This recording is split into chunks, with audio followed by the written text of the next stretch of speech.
Welcome to TV 45 news. ముందుగా headlines చూద్దాం.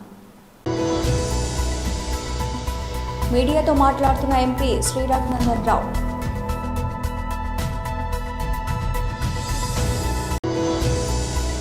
తెలంగాణ భవన్లో మాజీ మంత్రి సింగిరెడ్డి నిరంజన్ రెడ్డి ప్రెస్ మీట్.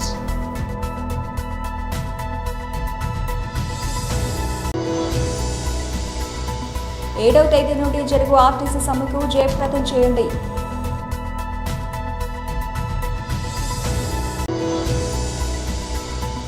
మన్యం బంద్ అల్లూరి సీతారామరాజు విగ్రహ సాక్షిగా జూనియర్ కాలేజీ సెంటర్ వద్ద ప్రశాంతంగా జరిగింది. ఎదుర్కొన్న రెండో బంద్కే సూర్యవంశీ అవుట్, గవాస్కర్ అన్నట్లే జరిగిందా? మీడియాతో మాట్లాడుతున్న ఎంపీ శ్రీ రఘునందన్ రావు. దేశ ప్రజల ముందు చాలా కళ్ళ ముందు స్పష్టంగా కనబడతా ఉంది. అయినా మనకెందుకులే, మనకేం జరుగుతుంది అనేటువంటి రీతి లోపల అటు ప్రభుత్వ యంత్రాంగం ఇటు సమాజంలో ఉన్నటువంటి వివిధ వ్యవస్థలు పనిచేస్తున్నాయి. కాబట్టి కొన్ని సంఘటనలు విన్నప్పుడు, కొన్ని సంఘటనలు చూసినప్పుడు బాధ అనిపిస్తూ ఉంటుంది.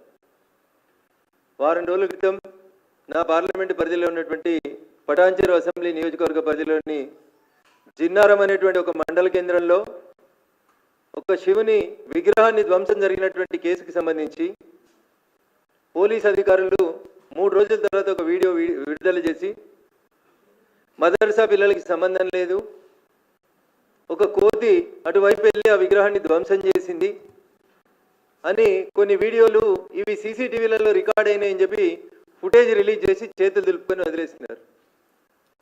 తర్వాత 19 మంది హిందూ బంధువులని ఆ సంఘటనకు బాధ్యులుగా భావిస్తూ ఆ సంఘటన జరిగిన మరుసటి రోజు 19 మందిని, తర్వాత 3 రోజులకు 5గురు 24 మందిని ఇప్పటి వరకు అరెస్ట్ చేసి రిమాండ్ చేసి జ్యుడిషియల్ కస్టడీలో ఉంచడం జరిగింది. ఈ సంఘటన జరిగిన తర్వాత 4 ఎఫ్ఐఆర్లు నమోదు చేసి హిందువులలో కొంచెం చైతన్యవంతంగా ఉండి ఆ రోజు ఇది ఎందుకు జరుగుతుంది అని చెప్పి నిలదీసిన వాళ్ళందరినీ కూడా రిమాండ్ చేసింది తెలంగాణ పోలీస్. ఒక 4 ఎఫ్ఐఆర్లు నమోదు చేసిండ్రు. ఇది జరిగిన తర్వాత నేను 3 రోజుల తర్వాత సాక్షాత్తు రాష్ట్ర డీజీపీ గారిని కలిసి ఆ 4 ఎఫ్ఐఆర్లకు సంబంధించినటువంటి అంశం కోతులు చేసిన ధ్వంసం అనేటువంటి విషయం లోపల నేను నాకున్న సందేహాల్ని సాక్షాత్తు రాష్ట్ర డీజీపీ గారి ముందు ఉంచడం జరిగింది. అసలు మదర్సాలో ఎవరుంటున్నారు? మదర్సాల్లో ఉన్నటువంటి 70 మంది ఏ ప్రాంతానికి సంబంధించిన వాళ్ళు? వాళ్ళ తల్లిదండ్రుల ఐడెంటిటీ ఏంది? ఏ ఊరు నుంచి వచ్చినారు వాళ్ళు? మదర్సా ఏ రోజు స్థాపించినారు? మదర్సా స్థాపించడానికి ఏమైనా అనుమతులు తీసుకున్నారా? మదర్సాలో తెలంగాణ వాళ్ళు, జిన్నారం వాళ్ళు, మెదకోళ్ళు, మా బొల్లారం వాళ్ళు ఎవరైనా పిల్లలు ఉన్నారా? అసలు ఈ మదర్సా ఎవరి కోసం కట్టిండ్రు? ఏ దేశస్తుల కోసం కట్టిండ్రు? అట్లీస్ట్ తెలంగాణ వాళ్ళు కాకపోతే, మా మెదకోళ్ళు కాకపోతే హైదరాబాద్ వాళ్ళు కాకపోతే ఇంకెవరైనా పక్కూరులో వచ్చిర్రా అనేది చూస్తే పోలీసులకి నేను కేటగారికల్గా డీజీపీ గారికి చాలా స్పష్టంగా చెప్పడం జరిగింది. వీళ్ళంతా బయట దేశస్తులు, వీళ్ళ ఐడెంటిటీ మీద ఒక ఎంక్వైరీ జరపాలి. అసలు ఆ మదర్సాలు నా మెదక్ పార్లమెంట్ పరిధిలో ఉన్న జిన్నారం మండలంలోనే ఇంకోటి శివానగర్లో ఒక మదర్సా ఉంది, సంగారెడ్డి నుంచి సదాశివపేట పోతే హైవే మీద ఒక మదర్సా ఉంది. వీటన్నింటి లోపల జరుగుతున్నటువంటి కార్యకలాపాల మీద నాకు అనుమానం ఉంది. మొత్తం మెదక్ పార్లమెంటే కాకుండా ఈ రాష్ట్రంలో ఉన్న మదర్సాలేని, అనుమతులేని, అందులో ఉంటున్న వాళ్ళు ఏ దేశం ఏ రాష్ట్రం వాళ్ళు, వాళ్ళ ఐడెంటిటీని ఒకసారి చెక్ చేయాలని నేను రాష్ట్ర డీజీపీ గారికి చెప్పినాను. కానీ పోలీసుల ప్రవర్తన ఎట్లుంటుందో మీకు అందరికీ తెలుసు. ఏం చేస్తున్నారో చెప్పారు. తెలంగాణ భవన్లో మాజీ మంత్రి సింగిరెడ్డి నిరంజన్ రెడ్డి ప్రెస్ మీట్ నిర్వహించారు. నిన్న ఉమ్మడి పాలమూరు జిల్లా పర్యటన చేపట్టడం జరిగింది. సాగునీటి మంత్రి గారు ఉత్తమ్ కుమార్ రెడ్డి గారు. సంతోషం. మేము డజన్ల కొద్దీ సార్లు డిమాండ్ చేస్తే ఆయన దయదలిచి వచ్చిపోయింది. నిన్న లోతైన గంభీరమైన సమీక్ష జరుగుతుందేమో అనుకున్నాం, కానీ సమీక్షకు బదులుగా సాగతీత కోసమే వైఖరి కనిపించింది. అయితే ఒక్క విషయంలో మాత్రం ఆయనకు ధన్యవాదాలు చెప్పాలి, సంతోషం వ్యక్తం చేస్తున్నాయి. ఏంటంటే గతంలో మేము ఎన్నిసార్లు చెప్పినా కూడా కాంగ్రెస్ పార్టీ నాయకులు పాలమూరు రంగారెడ్డిని చిన్న చేసి చూపించి పనులు ఏం జరగనట్లు రకరకాలుగా మాట్లాడారు. ఆయన నిన్న స్వయంగా ఆ పనులన్నీ చూసిన తర్వాత దాదాపు 90% పనులు పూర్తి అయినాయి, మిగిలినటువంటి పనులు వీలైనంత తొందరనే చేద్దాం అనుకుంటానే వీలైనంత తొందర అనేటువంటి దానికి ఆయన యాడ్ చేసింది 2 ఏళ్ళు. ఇక్కడ మనం విచారం వ్యక్తం చేయాల్సింది ఏంటంటే ఈ సాగరీత దగ్గర మరి 90% పనులు పూర్తయినాయి, మీరు కళ్ళారా చూసినారు, మేము ఎప్పటి నుంచో మొత్తుకుంటున్నాం, ప్రజలందరికీ తెలుసు, ఆ ప్రాజెక్టు పరిధిలో వచ్చేటువంటి ప్రజలందరికీ తెలుసు, రాష్ట్రంలోని ఇతర ప్రాంతాల ప్రజలకు తెలుసు, ఇంజనీర్లకు తెలుసు, మీడియాకు తెలుసు, 90% పైగా పనులు పూర్తయినటువంటి విషయం. మిగిలిన 10% పనులు పూర్తి చేయనికే ఇప్పటిదాకా వృధా చేసినటువంటి ఈ ఏడాదిన్నర సరిపోలేదా? ఇంకో 2 ఏళ్ళు అంటేనంటే మీ ప్రభుత్వ కాలగమనం మొత్తం 3.5 ఏళ్ళ కాలం, విలువైనటువంటి కాలం అంతా కూడా ఈ ప్రాజెక్టు పూర్తి చేయడానికే ఉన్నట్లు మీ వైఖరి అర్థమవుతా ఉంది. ఈ 10% పనులకు ఇంత ఇరేషనల్గా ఎట్లా?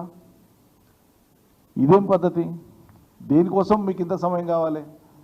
అసలు ఈ ఏడాదిన్నర పాలమూరు రంగారెడ్డి మీద కట్టడం మన్నేయకుండా, ఒక పని చేయకుండా పూర్తిగా నిర్లక్ష్యం చేసిన దానికి మీ ఈ నిర్లక్ష్యపూరిత బాధ్యతను ఏమనాలి, ఎట్లా అర్థం చేసుకోవాలి ప్రజలు? ఏడాదిన్నరగా అసలు పని చేసుకోకుండా, చేపట్టకుండా, ముట్టుకోకుండా ఉండేటువంటి మీ వైఖరిని ఎట్లా అర్థం చేసుకోవాలి? అది జాలదన్నట్లు మళ్ళీ ఇంకా 2 ఏళ్ళ. ఇక ముఖ్యమంత్రి గారేమో సరే నేను చాలాసార్లు చెప్పినా, ప్రజలు చాలాసార్లు చెప్పినారు, అందరు అడుగుతూనే ఉన్నారు, పాలమూరు బిడ్డ అని చెప్పుకుంటాం. కానీ మరి పాలమూరు రంగారెడ్డి ఫలితాన్ని వేగంగా పాలమూరు ప్రజలకు ఇచ్చేటువంటి మనసు ఎందుకు రాదు? ఆలోచన ఎందుకు రాదు? చర్యలు ఎందుకు లేవు? ఇది మాతృద్రోహం కాదా? పాలమూరు బిడ్డది మాతృద్రోహం కాదా పాలమూరుకు అంటున్నా. ఏడాదిన్నరలో పూర్తి కావాల్సినటువంటిది ఏడాదిన్నర. TGS RTC joint action committee Kamareddy depot ఆధ్వర్యంలో ఈ నెల మే 7న మొదటి డ్యూటీ నుండి చెరుకు సమ్మెను జయప్రదం చేయాలని పోస్టర్ను ఆవిష్కరించారు. ఈ సందర్భంగా రాష్ట్ర అడిషనల్ సెక్రటరీ వెంకటగౌడ్ మాట్లాడుతూ ఆర్టీసీ ఉద్యోగులను ప్రభుత్వంలో విలీనం చేయాలని, ట్రేడ్ యూనియన్లపై ఆంక్షలు ఎత్తివేయాలని, గుర్తింపు సంఘం ఎన్నికలు నిర్వహించాలని, 2017 సంవత్సర వేతన సవరణ బకాయిలు చెల్లించాలని, కొత్త అలవెన్స్లు అమలు చేయాలని, రిటైర్డ్ అయిన ఉద్యోగులకు 2017 వేతన సవరణ జరిగి అన్ని బకాయిలు చెల్లించాలని, 2021, 2025 వేతన సవరణలు అమలు చేయాలని, ఉద్యోగ భద్రత కల్పించాలని, సిబ్బందిపై అధిక పనిభారాలు తగ్గించాలని, ఎన్జీడబ్ల్యూ యాక్ట్ను అమలు చేయాలని, బ్రీత్ అనలైజర్ టెస్ట్ కారణంగా నిరపరాధులైన డ్రైవర్లను శిక్షించరాదని, వారిని వైద్య పరీక్షలకు పంపాలని, మహాలక్ష్మి పథకం అమలు జరిగే తప్పులకు సిబ్బందిని అక్రమంగా శిక్షించరాదని అన్నారు.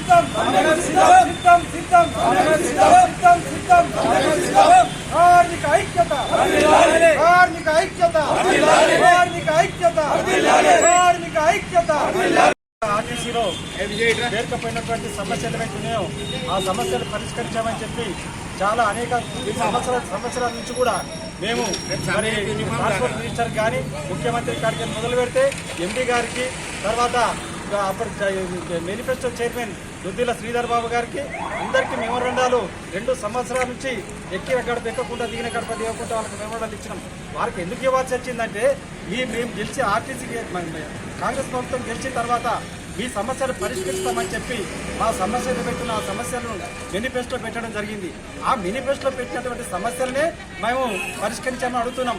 ఆ పెట్టినటువంటి సమస్యలు ఆర్టీసీని ప్రభుత్వంలో వెంటనే విలీనం చేస్తాము. మీకు రావాల్సినటువంటి 2 పే స్కేళ్ళు ఏవైతున్నాయో ఆ పే స్కేళ్ళు కూడా మేము ఇంప్లిమెంట్ చేస్తాము. మరి అదేవిధంగా మీకు రావాల్సినట్టు ఏరియాస్ ఆర్థిక పరమైన ఏరియాస్ ఏవైతున్నాయో ఆ ఏరియాస్ కూడా మేము బకాయిలను విడుదల చేస్తామని చెప్పి మాకు స్పష్టమైన హామీ ఇస్తూ మేనిఫెస్టోలు కూడా పెట్టడం జరిగింది. ఆ మేనిఫెస్టోలో పెట్టేటువంటి అంశాలను పరిష్కరించామని చెప్పి దాదాపుగా 18 మాసాల నుంచి మేము మరి ఎక్కడ మరి కూడా ఆ సమస్య ఒక్క సమస్య కూడా పరిష్కారం కాలేదు. మరి ఓపిక బట్టి ఖచ్చితంగా ఈ సమస్యలు పరిష్కారం కావాలని చెప్పి మరి మొన్ననే పోయిన నెల 7వ తారీఖు నాడు సమ్మె నోటీస్ 3వ సమ్మె నోటీస్ కూడా ఇవ్వడం జరిగింది. దాంట్లో సమస్యలు ఇంకా పరిష్కరించాలని చెప్పి ఈ నెల మే 7వ తారీఖు నుంచి సమ్మె చేస్తామని చెప్పి మరి అల్టిమేటం కూడా ఇవ్వడం జరిగింది. ప్రభుత్వానికి లేఖ కూడా అందించడానికి 3 రోజులు ఇస్తారు. మరి ఇంకా కాలయాపన చేస్తున్నటువంటి పరిస్థితి అలా ఖచ్చితంగా ఆర్టీసీలో 100% సమ్మె జరగడానికి ఆస్కారం ఉంది. ఈ పెరిగినటువంటి సమస్యలు ఏవైతే ఉన్నాయో, ఈ వేధింపులు ఏవైతే ఉన్నాయో, ఈ పెరిగిన పని భారాలు ఏవైతే ఉన్నాయో, ఇవన్నిటి మీద కార్మిక వర్గం అంతా కుతలాడుతున్నటువంటి పరిస్థితి డిపోలలో. మరి దాన్ని సమస్యలు పరిష్కారం కాకపోయినట్లయితే 100% 7వ తారీఖు నుంచి మరి సమ్మె జరుగుతుంది. ఈ సమ్మెకు పూర్తి బాధ్యత ఇటు మేనేజ్మెంట్ది, అటు ప్రభుత్వాలే. వీళ్ళు కావాలని చెప్పి మనం సమ్మెను నెట్టడానికి ఒక్క సమస్య కూడా మరి పిలిచి మాట్లాడి పరిష్కరిస్తామని చెప్పి మాట్లాడే దాఖలాలు లేవు. ఇప్పటి వరకు ఏవైతున్నాయో ఆర్థికపరమైన సమస్యలు, ఈ ఆర్థికేతర సమస్యలు ఏవైతున్నాయో ఆ ఆర్థికేతర సమస్యలైనా పరిష్కరించేది. ఆర్థికపరమైనటువంటి విషయాలు ఏవైతున్నాయో అవి ప్రభుత్వం చర్చిస్తారా, మీరు కూకొని మాట్లాడతారా? ఎండీ గారికి స్పష్టంగా చేస్తా కానీ ఎండీ గారు కూడా స్పందించి మాట్లాడే పరిస్థితి లేదు. ఖచ్చితంగా 7వ తారీఖు ఎప్పుడు వస్తుందా అని చెప్పి కార్మిక వర్గం అంతా మరి 1000 కళ్ళతో నిరీక్షిస్తూ ఉంది. 7వ తారీఖు నాడు ఖచ్చితంగా మొదటి బస్సు నుంచే బస్సులు ఆగడం మాత్రం తథ్యం. పార్వతీపురం మన్యం జిల్లా కొమరాడ మండల కేంద్రంలో ఈరోజు మే 2వ తేదీన శుక్రవారం రాష్ట్ర మన్యం బంద్ ఆధ్వర్యంలో ఆదివాసీ గిరిజన సంఘం స్పెషల్ జీఎస్సీ పోరాట కమిటీ ఆధ్వర్యంలో రాష్ట్ర వ్యాప్తంగా నిర్మిస్తున్న నేపథ్యంలో కొమరాడ మండల కేంద్రం జూనియర్ కాలేజీ సెంటర్ వద్ద ఆదివాసీ గిరిజన సంఘం మద్దతు పలుకుతూ ముందుగా మన్యం బంద్కు సంబంధించిన గోడ పత్రికలు పట్టుకుని ర్యాలీ అనంతరం అల్లూరి సీతారామరాజు విగ్రహ సాక్షిగా ఆయన విగ్రహం వద్ద బంద్ నిర్వహించారు. పార్వతీపురం మన్యం జిల్లా కొమరాడ మండల కేంద్రంలో మే 2వ తేదీన ఈరోజు అనగా శుక్రవారం రాష్ట్ర మన్యం బంద్ విజయవంతం చేయాలని చెప్పి కోరుతూ ఈరోజు ఇక్కడ బంద్ నిర్వహిస్తున్నాం. దీనికి సంబంధించి గిరిజన స్పెషల్ డిఎస్సికి ఆర్డినెన్స్ తీసుకురావాలని, జీవో నెంబరు 3ను పునరుద్ధరణ చేయాలని, 100% గిరిజన ప్రాంత ఉద్యోగాలకు గిరిజనులకు ఇవ్వాలని, అలాగే ఏజెన్సీలో 100% ఉద్యోగ ఉపాధ్యాయ నియామకం చట్టం చేయాలని, ఏజెన్సీ ప్రాంత టీచర్ పోస్టులను మెగా డిఎస్పీ నుండి మినహాయించాలని, ఏజెన్సీ ప్రాంతాల్లో మొత్తం టీచర్ పోస్టులు 766 ఆదివాసులకే దక్కేది కేవలం 42 మాత్రమే గిరిజనేతలకు దక్కేది 724 ఉద్యోగాలా అని చెప్పి ప్రశ్నిస్తున్నాం. కాబట్టి గిరిజన హక్కుల కోసం ఈరోజు కేంద్ర రాష్ట్ర ప్రభుత్వాలు మాట్లాడితే గిరిజన హక్కులు కాపాడుతామని చెప్తున్న సందర్భంలో ఈరోజు ఐటీడీఏలో ఎన్ని ఉద్యోగాలు చేశారు, ఏజెన్సీ ప్రాంతాల్లో గిరిజనులకు ఎన్ని ఉద్యోగాలు ఇచ్చారో చెప్పవలసిన బాధ్యత ఉందని చెప్పి తెలియజేస్తున్నాం. కాబట్టి ఈరోజు గిరిజన యువకులందరూ కూడా ఈరోజు రోడ్లు పోలయ్యి, ఎంతో చదువుకొని రోడ్లు పోలయ్యి ఈరోజు చేపల చెరువుల్లో ఈరోజు వటల్లోనే పనిచేసే పరిస్థితి ఉంది. కాబట్టి వెంటనే గిరిజన యువకులకు అన్ని విధాలుగా ఆదుకోవాలని చెప్పి స్పెషల్ డిఎస్పీ ఇవన్నీ కూడా ఆర్డినెన్స్ తీసుకురావాలని కోరుతూ ఈరోజు రాష్ట్ర వ్యాప్తంగా ఏజెన్సీ బంద్ను నిర్వహిస్తున్నాము. అన్ని గిరిజన సంఘాల ఆధ్వర్యంలో ఈరోజు సిఐటి కూడా ఈ గిరిజన సంఘాలకి మద్దతు ఇచ్చింది. కాబట్టి ఇప్పటికైనా కేంద్ర రాష్ట్ర ప్రభుత్వాలు అన్ని విధాలుగా చర్యలు తీసుకొని గిరిజన స్పెషల్ డిఎస్పీకి ఆర్డినెన్స్ తీసుకురావాలని, గిరిజన యువకులకు అన్ని విధాలుగా ఆదుకోవాలని చెప్పి ఈరోజు ఇక్కడ బంద్ నిర్వహిస్తున్నాం. లేని ఏళ్ల భవిష్యత్తులో ఇంకా పెద్ద ఎత్తున ఆందోళన చేస్తామని చెప్పి ఈ సందర్భంగా కేంద్ర రాష్ట్ర ప్రభుత్వాలకు తెలియజేస్తున్నాం. గుజరాత్ టైటాన్స్ పై ఇటీవల అద్భుత శతకంతో క్రికెట్ ప్రపంచం దృష్టిని ఆకర్షించిన రాజస్థాన్ రాయల్స్ యువ ఆటగాడు వైభవ్ సూర్యవంశీ ముంబై ఇండియన్స్తో జరిగిన మ్యాచ్లో తీవ్రంగా నిరాశపరిచాడు. కేవలం 2 బంతులు మాత్రమే ఎదుర్కొని పరుగులేమీ చేయకుండానే పెవిలియన్ చేరాడు. ఈ నేపథ్యంలో ఈ మ్యాచ్కి ముందు భారత క్రికెట్ దిగ్గజం సునీల్ గవాస్కర్ చేసిన వ్యాఖ్యలు ఇప్పుడు చర్చనీయాంశమయ్యాయి.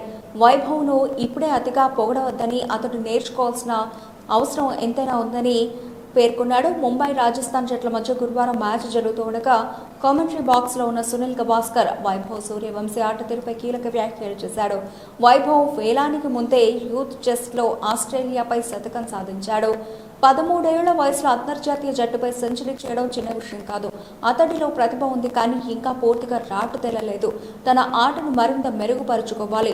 ద్రవిడ్ వంటి వారి మార్గదర్శకత్వంలో అతడు మరింత అభివృద్ధి చెందుతాడు అని గవాస్కర్ పేర్కొన్నాడు. అదే సమయంలో సూర్యవంశీపై అప్పుడే ప్రశంసలు సరికాదని గవాస్కర్ హెచ్చరించాడు. తొలి మ్యాచ్లో మొదటి బంతికే 6, మూడో మ్యాచ్లో సెంచరీ చూసి అనుభవజ్ఞులైన బౌలర్లు అతన్ని తేలికగా అంచనా వేశారు. మొదటి బంతికే 6 కొడతాడేమో అని భావించి షార్ట్ లెంత్ బంతులతో ఇబ్బంది పెట్టే ప్రయత్నం చేస్తారు. దీనివల్ల వైభవ్ అవుట్ అయ్యే ప్రమాదం ఉంది. అలా జరిగితే అతను ఒత్తిడికి లోనై అతిగా ఆలోచించే అవకాశం ఉంది అని గవాస్కర్ అభిప్రాయపడ్డాడు. మహిళలు ఆర్థికంగా ఎదగాలని ఒక లక్ష్యంతో ముఖ్యమంత్రి చంద్రబాబు నాయుడు ఉచిత కుట్టు మిషన్లు పంపిణీ కార్యక్రమం చేపట్టినట్లు తెలుగుదేశం పార్టీ జాతీయ ప్రధాన కార్యదర్శి పీలేరు నియోజకవర్గ శాసనసభ్యులు నల్లారి కిషోర్ కుమార్ రెడ్డి వాల్మీకిపురం కుట్టు మిషన్ శిక్షణా శిబిరాన్ని ప్రారంభించారు. ఆయన మహిళలతో మాట్లాడుతూ 90 రోజుల శిక్షణ కార్యక్రమం ఉంటుందని, రోజుకో గంట నుండి 2 గంటల వరకు శిక్షణ తీసుకోవాలని, శిక్షణ పూర్తయిన అనంతరం 8,000 విలువ చేసే ఉచితంగా కుట్టు మిషన్లు మహిళలకు అందజేస్తామని ఆయన తెలిపారు.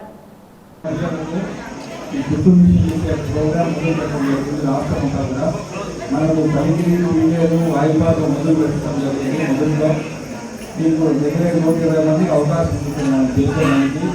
ఖచ్చితంగా అటెండెన్స్ ఉండాలమ్మా.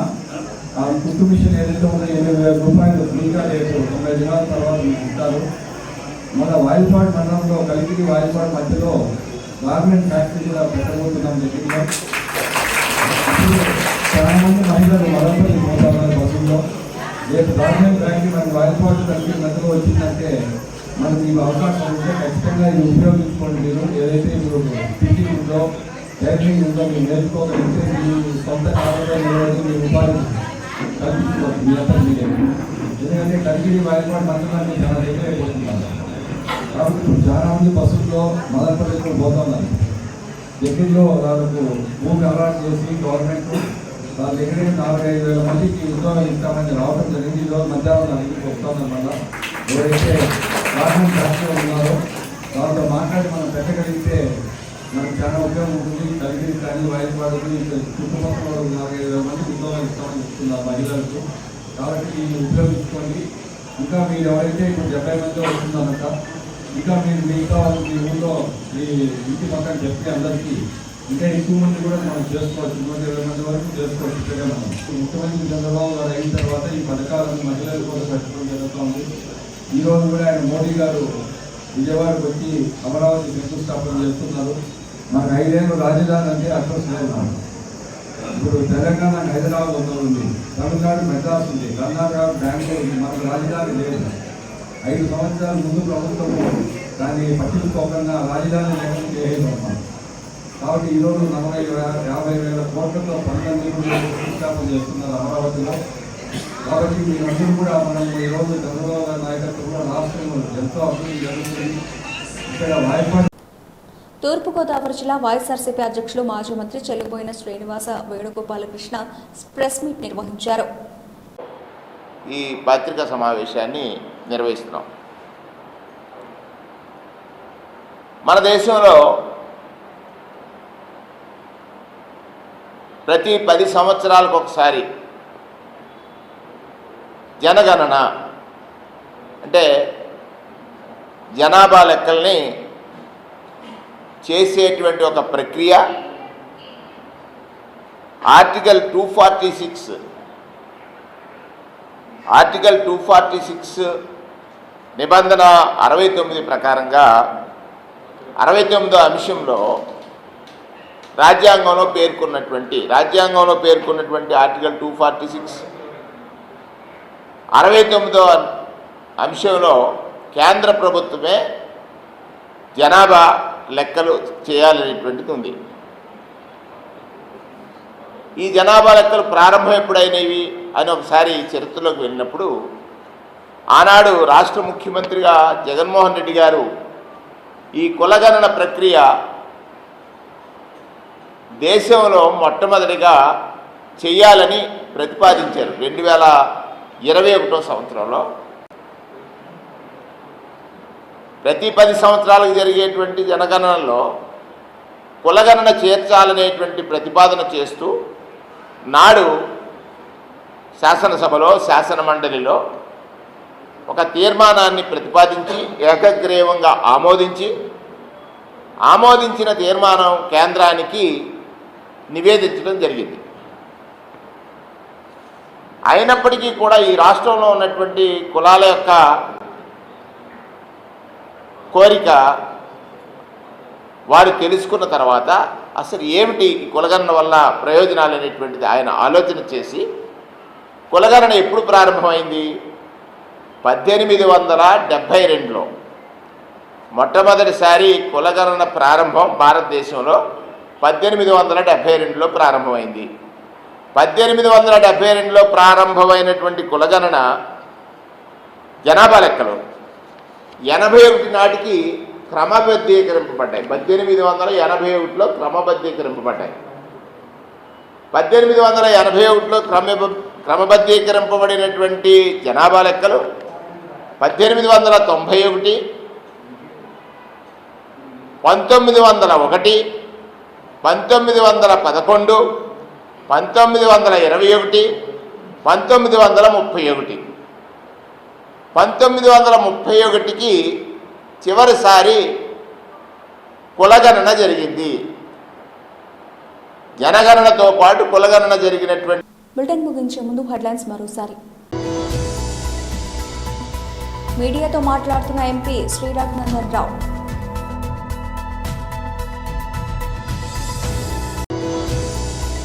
తెలంగాణ భవన్లో మాజీ మంత్రి సింగిరెడ్డి నిరంజన్ రెడ్డి ప్రెస్ మీట్.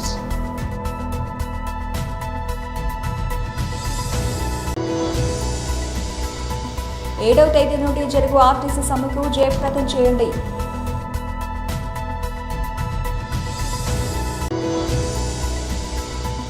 మన్యం బంద్ అల్లూరి సీతారామరాజు విగ్రహ సాక్షిగా జూనియర్ కాలేజీ సెంటర్ వద్ద ప్రశాంతంగా జరిగింది. ఎదుర్కొన్న రెండవ బంద్కే సూర్యవంశీ అవుట్, గవాస్కర్ అన్నట్లే జరిగిందా? ఇవి ఇప్పటివరకు నబిల్చిన అప్డేట్స్. మరిన్ని అప్డేట్స్తో మళ్ళీ కలుద్దాం. అంతవరకు సెలవు. నమస్తే.